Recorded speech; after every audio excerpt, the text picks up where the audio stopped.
Il nous disait quelque chose qui nous faisait toujours rire. Il dit, quand je serai grand, je serai président. Alors on n'y croyait pas du tout. On n'y croit toujours pas d'ailleurs. En fait, très tôt, François Hollande a deux visages. C'est un garçon gentil, gai et sans problème, mais c'est aussi un étudiant politisé, sérieux, sûr de lui. Il n'est pas du genre à improviser. Son existence s'organise donc comme un puzzle dont il connaît, dès l'âge de 20 ans, l'image finale. Il sera acteur de la vie politique. Alors il cumule les diplômes utiles, Sciences Po, HEC, l'ENA. En 1977, il s'apprête à faire son service militaire. À cause de sa myopie, il est déclaré inapte. Mais il insiste. Un an plus tard, le jeune officier reprend ses études à l'ENA. François était assez connu à l'ENA parce que c'était le plus charismatique de la promotion.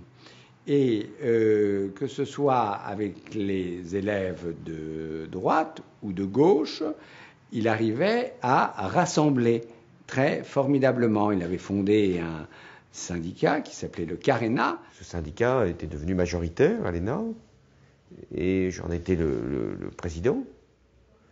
Et nous n'avions pas pensé prendre le pouvoir, on avait pris le pouvoir à l'ENA. On s'était organisé pour être les plus nombreux, les plus efficaces.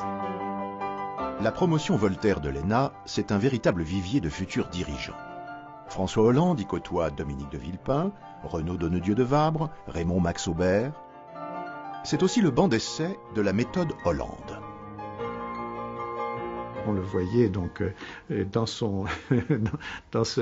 hall d'entrée de l'école saluer les uns et les autres. C'est l'image qu'on en retirait. C'était un jeune homme souriant, sympathique, aimable et qui ne portait pas tout de suite la discussion sur des problèmes métaphysiques profonds. Celui qui mettait aussi de la bonne humeur. Parce que c'était des gens sinistres quand même qui au départ arrivaient dans cette école, qui faisaient comme s'ils étaient sinistres. Puis en fait ils étaient très joyeux. Donc je les rendais joyeux. Faut donner un peu de bonheur si vous voulez que les gens vous fassent confiance.